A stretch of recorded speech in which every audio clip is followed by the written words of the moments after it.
네, 여러분 안녕하십니까? 식품의 색 강의를 시작을 하겠습니다. 저번에는 식품의 냄새를 얘기했었죠. 냄새. 냄새를 얘기하면서 뭐 여러 가지 얘기가 나왔지만 결국 이제 식품학하고 비슷한 얘기를 갖다 했었어요, 사실은. 이게 그 광능 검사라든지 그러한 부분에 있어서 굉장히 중요한 부분이지만은 사실은 그 냄새에 있어 광능 검사적인 그러한 부분들을 얘기하기에는 어 그다지 그렇게 많은 부분이라든지 그런 것을 차지하지 못하고 주로 이제 화학적인 부분들을 중심으로 해서 여러분한테 강의를 했어요. 그래서 약간 중복이 되는 부분이 많이 있지만 그래도 나중을 위해서라도 미리 공부를 해두는 그런 의미로 여러분 공부를 해주시기 바라겠습니다. 오늘은 저기 색에 대해서 말씀을 드리겠습니다. 자, 색은 역시 이제 굉장히 냄새보다도 더 많이 그 중요하게 생각을 하는 부분이에요. 한번 보시게 되면 식품의 형태나 크기, 향미 이런 것과 함께 우리가 받아들일 수 있는 식품의 특성을 색이 형성을 하고 있어요. 일단 색을 바라보게 되면 얘네들이 어떤 그 신선하다, 그 다음에 어떤 맛을 내겠다, 어떤 향기를 갖고 있겠다라는 것이 시각적으로 먼저 느껴지게 돼요. 그죠? 그래서 식품의 색이라고 하는 것은 우리가 그 식품을 받아들일지 말지를 결정하는 데 있어서 하나의 근거가 되면서 가장 처음이에요. 먼저 눈으로 봐야 되잖아요. 눈으로 보고 그다음에 만지고 그다음에 짚고 그다음에 냄새를 맡고 그다음에 먹잖아요. 그렇게 본다 그러면은 어떻게 보면은 어떠한 식품을 고른 데 있어서 가장 첫 번째 절차라고 얘기를 할 수가 있겠죠. 식품의 색이 가장 중요한 이유는 식품의 외형적인 색이 그 식품의 영양가와 같은 겉으로는 판단할 수 없는 내적인 가치와 밀접한 관계가 있기 때문입니다. 즉, 식품의 색의 변화는 곧 식품의 내적 품질의 변화를 보여주는 척도이고, 따라서 식품의 색은 바로 자연에 의한 무엇이다? 품질 보증서 같이 생각을 할 수가 있다라는 얘기죠. 먼저 색에 대한 얘기를 합시다. 색, 컬러란 물질의 성분에 따라서 조사가 뭐예요? 빛을 쏘이는 것이에요. 조사된 가시광선 중에서 특정 파장. 자, 가시광선은 400에서 700 나노미터라는 파장의 거리에서 눈으로 볼 수 있는 눈으로 볼 수 있는 광선을 갖다 의미합니다. 그러니까 우리가 색깔로서 우리가 인지하고 있는 그러한 것인데 이것이 전부 다 입자의 파장이에요. 입자의 파장에 따라서 얘들이 파장의 그러한 길이에 따라서 얘들이 색깔을 달리하고 있는 거거든요. 그래서 그 광선이 흡수되거나 반사되는 것에 기인하는 것입니다. 광택, 탁도, 투명도 등은 물질 표면의 기하학적 구조에 따라서 조사 광선이 반사되거나 투과되는 형상에 의해서 나타나는 성질입니다. 즉 특정 파장과 기하학적인 구조, 표면의 기하학적인 구조가 어떠한 식품의 외관상의 그런 외관상의 특성을 갖다가 결정을 짓는 것이죠. 자, 여기에는 다섯 가지 현상이 일어나는데 표면에서 반사되는 것, 그것은 표면 성질에 의해서 달라지고 물질 속으로 굴절되는 것은 물질의 성분, 물질을 통한 투과는 밀도에 따라서 달라지고 물질 내외에서의 확산은 입자의 크기에 따라서 달라지고 물질 속으로 흡수되는 것은 물질의 성질에 따라서 특정 파장의 빛 에너지를 선택적으로 흡수할 때 그것에 해당되는 보색, 반대 색깔을 얘기합니다. 반대 색깔을 나타나게 되는 경우다. 그래서 표면에서의 반사, 물질 속으로의 굴절, 물질을 통과하는 투과, 물질 내외에서의 확산, 물질 속으로 흡수 이런 것들이 전부 다 빛을 내는 물질들이 일어나는 물리적인 다섯 가지 현상이다라고 얘기를 할 수 있는 것이죠. 아이고.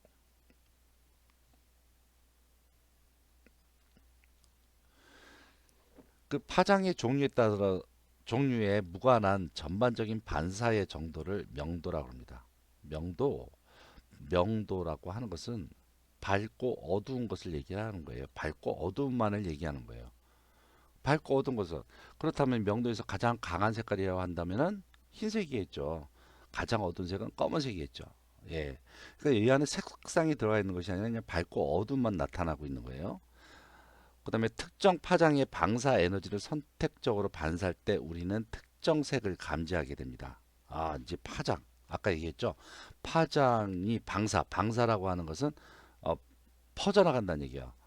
이렇게 방사 에너지를 선택적으로만 어떤 특정 에너지를 갖다가 반사해낼 때 이것을 갖다가 지배 파장이라고 얘기를 하고 이것을 우리는 색상이라고 불립니다.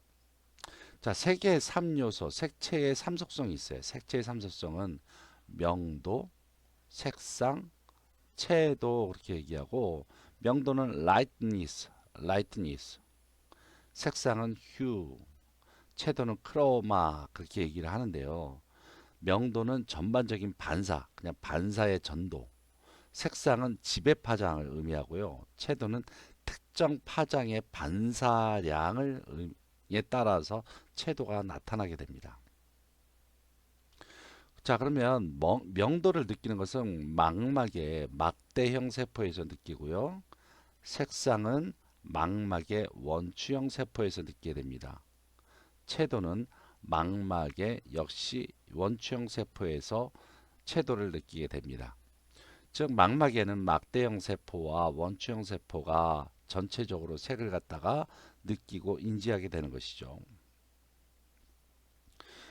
전체 그 반사광 중에서 특정 파장의 빛이 여기 반사되는 양을 우리는 순도라고 얘기를 하는데 심리적으로는 이를 갖다 강도, 채도라고 얘기를 하죠.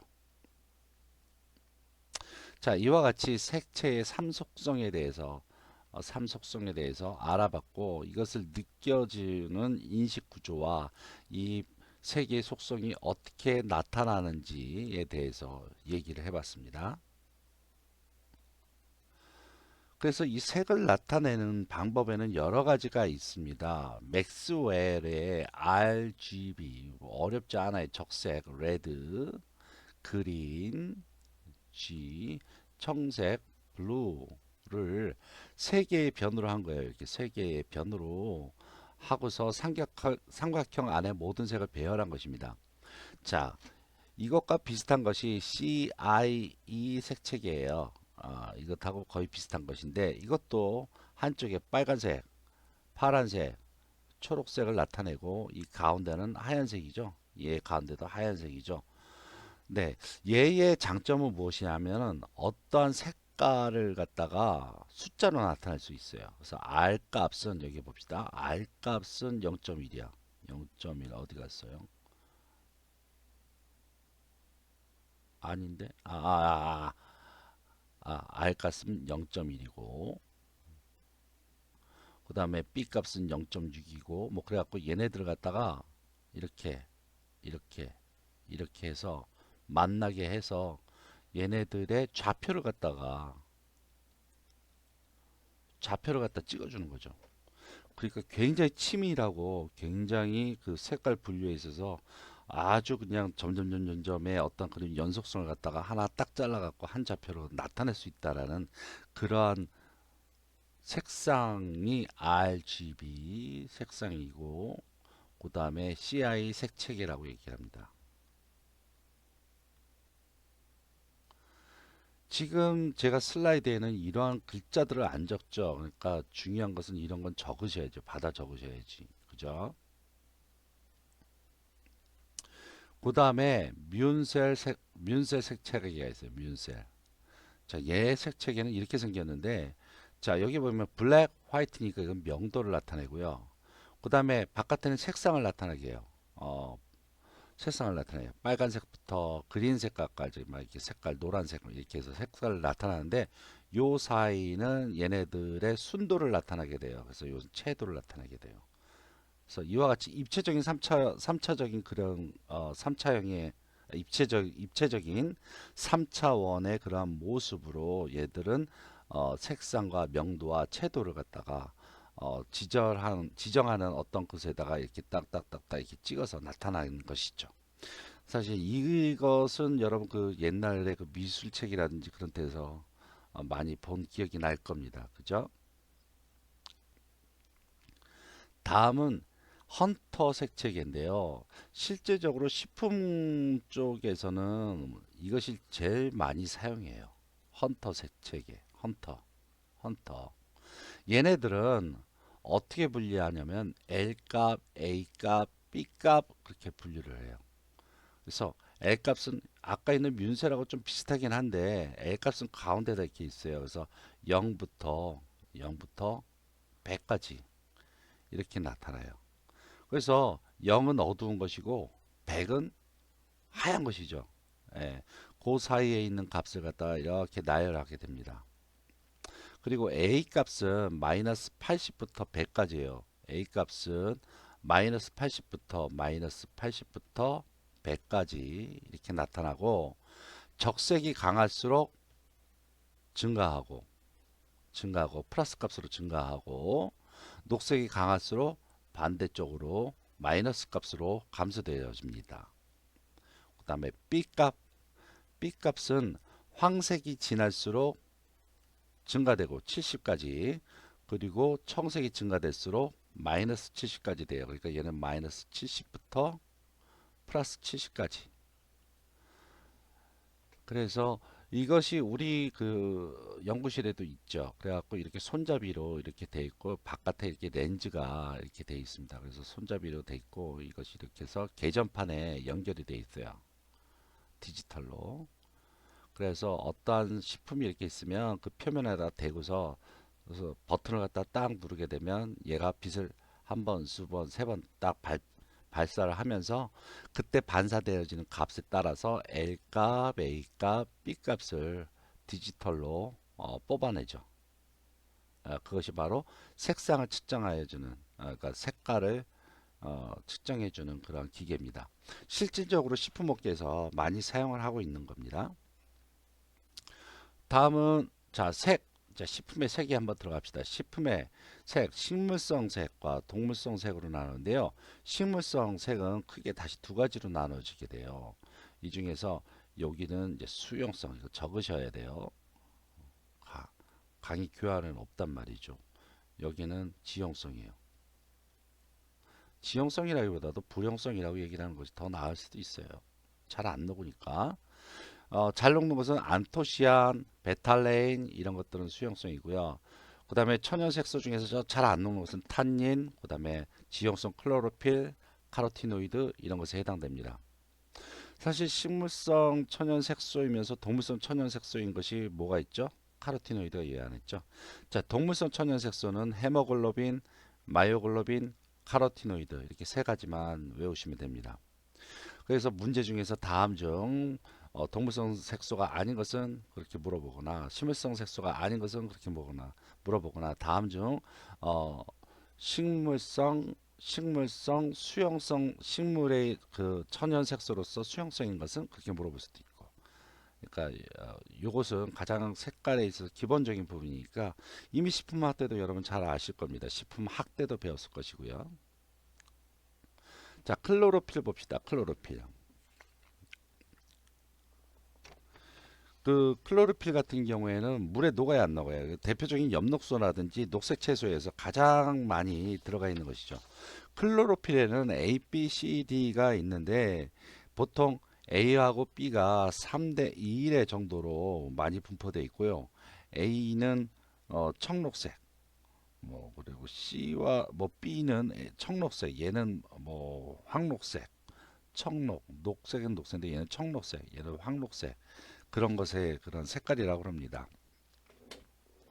자, 얘네들은 이렇게 복잡한 구조를 갖고 있어요. 이 복잡한 구조를 갖고 있는데 이것을 갖다가 포피린황과 마그네슘이 서로 연결되어 있다. 그러니까 이것은 뭐예요? 이거 포피린환이라고 그러고 저쪽 동물성에서는 햄 구조라고도 얘기를 하죠. 근데 이 안에 마그네슘이 있다는 것은 햄 구조하고 다르죠. 마그네슘이 있다는 것은 햄 구조하고 다르다는 게 뭐냐면 저 동물성에는 그 FE가 달려 있죠. 자, 이게 여기 꼭지점 하나하나가 전부 다 탄소예요. 탄소. 탄소가 많다 그러면 어떻다고 그랬어요? 예전부터 내가 강조를 했는데 기억 안 나세요? 탄소가 많다. 탄소가 많다. 물에 안 녹는다. 물에 안 녹아요. 이거 탄소가 무진장 많아요. 그죠? 그 다음에 여기에 길게 이렇게 꼬리가 담겨져 있어요. 달려져 있어요. 그걸 보면 클로로필 A하고 B가 이렇게 있는데 A하고 B가 있는데 A하고 B의 다른 점은 요거 하나밖에 없어요. 어, 그러니까 여기 뭐 작용기 뭔가 하나 다르다. 그것밖에 없어요. 나머지는 똑같아요. 이 꼬리를 갖다가 파이톨이라고 얘기해요. 파이톨. 자, 그렇다면 클로로필의 구조는 포피린환 안에 마그네슘 있어요. 그 다음에 꼬리가 달려 있는데 이것은 파이톨이 있어요. 그죠? 그죠? 꼭 외우세요. 아주 중요해요. 자, 클로로필이 여러 가지 그런 가공이라든지 그런 그러한 변화에 따라서 얘네들이 어떻게 변하는지 한번 보도록 하죠. 먼저 클로로필, 초록색이죠. 자, 여기에서 파이톨 기억나시죠? 파이톨 방금 했어요. 파이톨이 지금 파이톨이 떨어져 나가면 이것을 클로로필라이드라고 그러고 아주 강한 녹색으로 보이죠. 물에 약간은 수용성이다. 옆에다 써놨어요. 자, 그 다음에 클로로필의 포피린한 안에 있는 마그네슘이 떨어져 나가면 이것을 갖다가 페오파이틴이라고 그러고 갈색이 됐죠. 변색돼 버렸네요. 여기에 파이톨이 계속 달려져 있겠죠. 근데 거기다가 또 파이톨을 떨어뜨리면 이것을 페오포비드라고 해요. 자, 클로로필라이드, 페오파이틴, 페오포비드. 자, 페오라고 시작된 것은 갈색이에요. 그다음에 클로로필, 클로로로 시작되는 것은 녹색이에요. 자, 여기서 떨어져 나가면 무엇이 떨어져 나가면 어떤 화합물이 된다. 야, 여기에 있는 이 네모들의 요것은 무척 중요하니까 꼭 외우세요. 자, 그 다음에 여기 이제 밑에 있는 요 밑에 있는 그림을 갖다 볼 때 중요한 것은 클로로필은 이렇게 자 마그네슘 달라 있고 포피린환이 이렇게 커다란 것이 있고 그 다음에 파이톨이 여기 붙어 있는데 약한 산을 갖다 처리하게 되면 어떻게 된다? 마그네슘이 떨어져 나가. 마그네슘이 떨어져 나가. 어 그러면은 페오파이틴은 같은 거예요. 이것은 미국 말을 갖다 한국말로 쓰게 되면서 달라지는 것 뿐이에요. 페오파이틴이 되는데 역시 갈색이 되겠죠. 자, 그 대신에 이 안에 뭐가 채워져 있어요?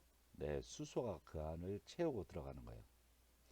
그 다음에 여기다 산을 더 처리하게 되면 꼬리마저 떨어져 나가는 거예요. 파이톨이나 피톨이나 같은 거예요. 일부러 써놨어요. 어떤 책엔 피톨, 어떤 문제에서는 피톨, 어떤 책에서는 파이톨 막 이렇게 나오니까 같다는 얘기예요. 그러면 아주 진한 갈색이 돼버리죠. 이것을 갖다가 페어포비드 그렇게 되는 거예요. 그래서 강산으로 처리하게 되면 어떻게 돼? 그냥 곧바로 여기에서부터 일로 그냥 가버리는 거예요. 자, 그리고 여기서는 갈색의 지용성이다. 얘네들은 갈색의 수용성이다. 그럼 얘는 막 물에 풀어지겠죠. 네. 자, 그러면 이것을 보시고 약산에 처리하면 이렇게 되고 더 강한 산으로 처리하면 이렇게 되겠구나. 이렇게 생각하는 것도 좋지만 응용을 해야 돼요. 응용을. 어떻게?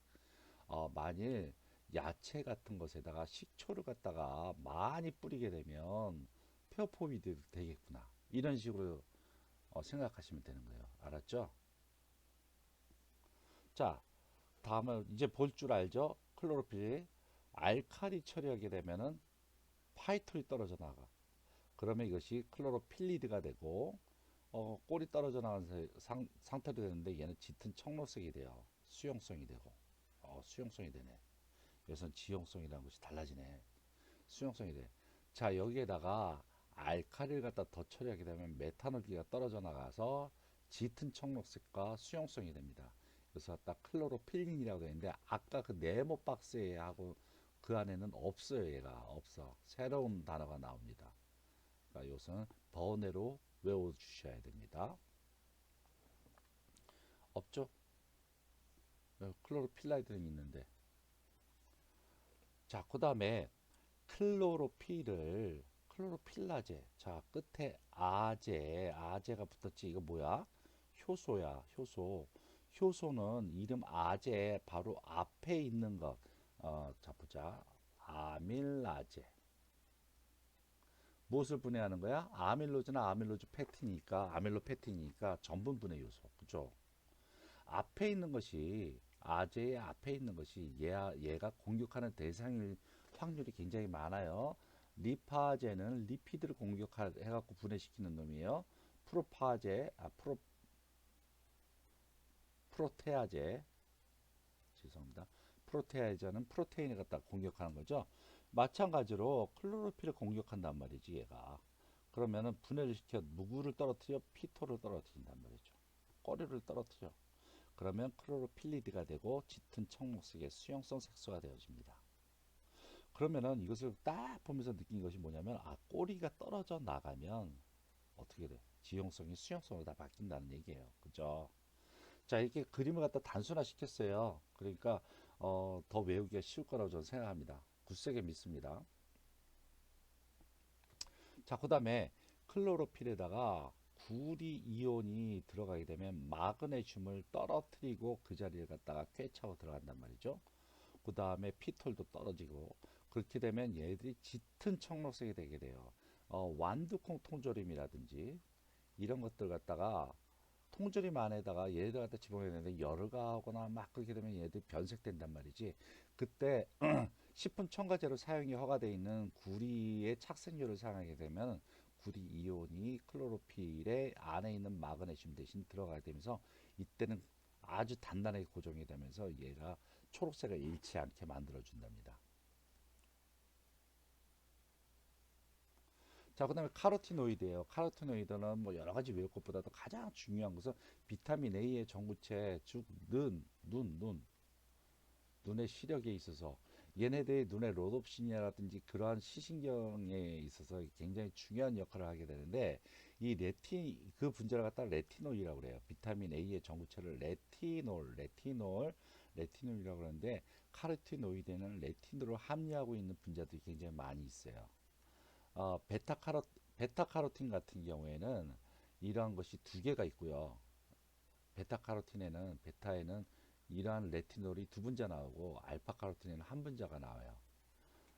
그래서 보시게 되면 이렇게 카로틴이 갖고 있는 토마토 같은 경우에는 베타카로틴이 많고 호박도 많고 감자도 있고 당근도 있고 양상추도 있어요. 당근이 주로 이제 카로틴 많이 얘기를 하는데 토마토가 더 함량은 더 많이 보이네요. 그런데 얘네들은 어떻다고? 지금 탄소가 많으니까 어떻다? 지용성이야, 지용성. 지용성이라는 얘기야. 그렇기 때문에 토마토, 호박, 감자, 당근, 양상추 네 많이 먹을수록 좋긴 하지만 되도록이면 기름 성분하고 같이 볶아 먹는다든가 그렇게 되면은 오히려 더 빨리 많이 용출될 수가 있다라는 얘기예요. 그 다음에 이제 플라보노이드가 있는데 이것은 그냥 대충 참조 요 슬라이드만 참조. 플라보노이드 안에 안토시아닌이 있어요. 안토시아닌. 보통 이것이 더 주목받고 있죠. 나머지 부분들은 그냥 대충 넘어가는데 얘네들은 이러한 구조를 갖고 있어요. 이게 C6, C3, C6의 그러한 구조를 갖고 있어요. 6개, 3개, 6개 이런 구조를 갖고 있는데 여기에 무엇이 달라붙어 있느냐에 따라서 굉장히 많은 그러한 모습들의 색소가 나타나고 이름들이 수백 가지가 나타나요. 자, 그 중에서 플라보노이드는 물에 잘 녹는다. 에탄올에도 녹는다. 산에 안정하다. 알칼리에는 불안하다. 그 다음에 당에 붙어 있는 결합이 보통 색소가 이렇게 플라보노이드의 색소가 있으면 당이 이렇게 결합이 되어 있어요. 이런 걸 갖다 배당체라고 얘기를 해요. 그러면 이것이 끊어지면서 물에 안 녹는 수가 있어요. 보통 당이 결합되는 이유는 얘네들 탄소의 숫자도 만만치 않은데 당이 있음으로 해서 녹는 경우가 많이 있습니다. 여기서 헤스페리딘이죠. 헤스페리딘의 모습을 보여주고 있어요. 자, 안토시아닌 아주 중요한 부분입니다. pH에 의한 변화가 자주 일어나는데 즉 pH 4 이하에서는 얘들이 빨간색을 나타내. 그러나 8.5 부근에서는 약간 보라색, 그보다 더 알칼리성으로 가면 청색 또는 녹색으로 변합니다. 그러니까 pH에 따라서 색깔이 자유자재로 변할 수가 있어요. 그렇지만 이것이 가역적이야. 그래서 다시 또 pH를 바꾸게 되면 다시 원래의 색깔대로 환원됩니다. 그 다음에 얘네들은 금속 이온에 의해서 변화가 잘 되고, 그 다음에 효소에 의해서 또 변화가 잘 되고, 가열에 의해서 변화가 됩니다. 금속 같은 이온, 특히 알루미늄 이온이나 철이온과 결합이 되면 안정된 그런 역할을 하고, 그 다음에 효소에 의해서는 퇴색되어집니다. 가열에 의해서는 열에 불어나서 쉽게 불에 중합돼서 색이 변하게 됩니다. 자, 얘네들 이렇게 빨간색하고 파란색으로 왔다 갔다 하는데 이렇게 중간 과정에서 거치게 되면서 뭐 구조가 자유자재로 이제 바뀌어진다라는 것을 보여주는 것이고요. 설마 구조 외우는 사람 없겠죠. 네, 이것은 예를 보여주는 거예요. 사과, 이거 전부 다 얘네들이 색깔 변하는 것 같다가 색상을 찾아서 제가 집어넣은 건데요. 레드, 그 다음에 그레이시, 퍼플, 그린 이런 색깔에서 pH가 이렇게 높아지면 높아질수록 다른 색깔로 변화되는 것을, 빨간 색깔의 그러한 과일이었는데 다른 색깔로 변화되는 것을 이렇게 보여드렸습니다. 자, 그 다음에 육류에 있어서 아주 중요한 거죠. 마이오글로빈. 마이오글로빈은 조리 중에 이렇게 변화가 일어나는데, 자, 마이오글로빈도 이와 같이 포피린화과 같이 이런 복잡한 구조로 되어 있는데 안에 철이 있어요. 철. 자, 이거는 이제 도살 직후에요. 가축을 죽이고 나서는 이렇게 이러한 색깔로 분홍 색깔로 되는데 여기에 산소가 달라붙게 되면 더 빨간 색깔로 됩니다. 그래서 요 부분까지가 이제 보통 가공식품으로서 식육점에서 이제 파는 색깔들이죠. 그래서 요때까지 철이 이가예요. 이가.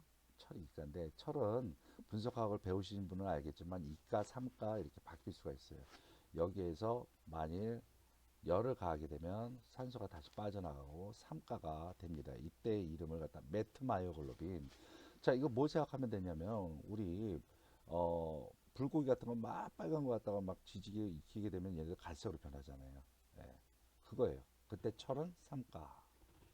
자, 이것을 갖다가 더 가열하거나 그렇게 되면은 헤마틴이라고 하는 분자로 되어지고, 그 다음에 여기에 소금을 더 치게 되면은 헤민이라고 하는 분자가 되어지고, 더 열을 가하고 산화되어지면 산화포피린이 형성이 됩니다. 가장 중요한 것은 요거, 이렇게 세 개가 변하는 거하고, 중간에 요거는 약간 작은 별, 요건 작은 별, 이렇게 외우셔야 됩니다. 자, 그 다음에 이런 그 고기가 막 익혀지면 갈색이 되어져요. 하지만 한편으로는 고기가 너무 산화가 진행이 되면 역시 갈색이 되어지거든요. 고기가 갈색으로 변했다는 얘기는 잘 익은 고기라고 생각할 수도 있겠지만 얘들을 갖다 가공 처리 안 했을 경우에도 갈색이라고 하면은 어떤 생각이냐면 변했다 생각이 들어요. 그렇기 때문에 가공하는 사람들은 마이오글로빈의 이러한 선호색 색깔을 갖다 옥시 마이오글로빈 같이 빨간색으로 해서 영영 변하지 않게 만드는 방법을 고안을 했는데 이것이 바로 HNO2 아질산염이에요. 아질산염을 집어넣게 되면 얘들이 니트로조마이오글로빈이 되고 그 다음에 이것을 가열을 해도 얘들이 갈색으로 안 변해서 니트로조 헤모글로빈이 되어집니다. 이것이 바로 무엇이냐? 이것이 바로 소세지예요. 소세지. 소세지 만들 때 우리 가공식품을 듣는 사람들 이미 작년에 막 들은 사람들 많이 있는 것 같아요. 수강생들 보니까 여기에 소세지 보면은 중요한 가공 공정이 몇 가지 있었는데 그 중에 하나가 훈연, 그 다음에 염지, 그 다음에 또 뭐가 있었어요? 케이징 이런 것이 있었죠. 이 중에서 염지입니다. 염지액에는 이런 아질산염을 많이 갖고 있어요. 염지를 하게 되면 이와 같이 고기의 선홍색 색깔이 아무리 가열을 하여도 선홍색 색깔을 유지하게 되면서 상품성을 갖고 있기 때문에 이런 염지 공정을 하죠. 그 염지 공정은 색을 갖다 고정하는 것도 굉장히 중요하지만 또 한편으로는 미생물을 갖다 방지할 수도 있고 항산화를 막을 수도 있는 그러한 역할을 할 수가 있죠. 네, 이렇게 해서 이제 색을 정리했습니다. 지금 색에 대해서 가장 중요한 핵심들만 일단 모았어요. 그래서 제 생각에는 여기에 있는 슬라이드에 있는 그러한 물질들의 이름이나 성질 이런 것들은 잘 외워 놓으셔야 된다고 생각해요. 이번 기회에 꼭 잘 외워 놓으시고요. 어, 그리고 이제 그 제가 지금 오늘 올려드린 것 그런 교환은 사실 이제 이 세법은 거의 비슷할 거예요. 그렇죠? 그래서 공부하시는 데 무리는 없을 것 같지만 중요한 핵심 포인트만 올려놨으니까 허술하게 이렇게 대하지 마시고요. 샅샅이 잘 읽고 암기해 주시기 바라겠습니다. 네, 여러분 수고했습니다. 감사합니다.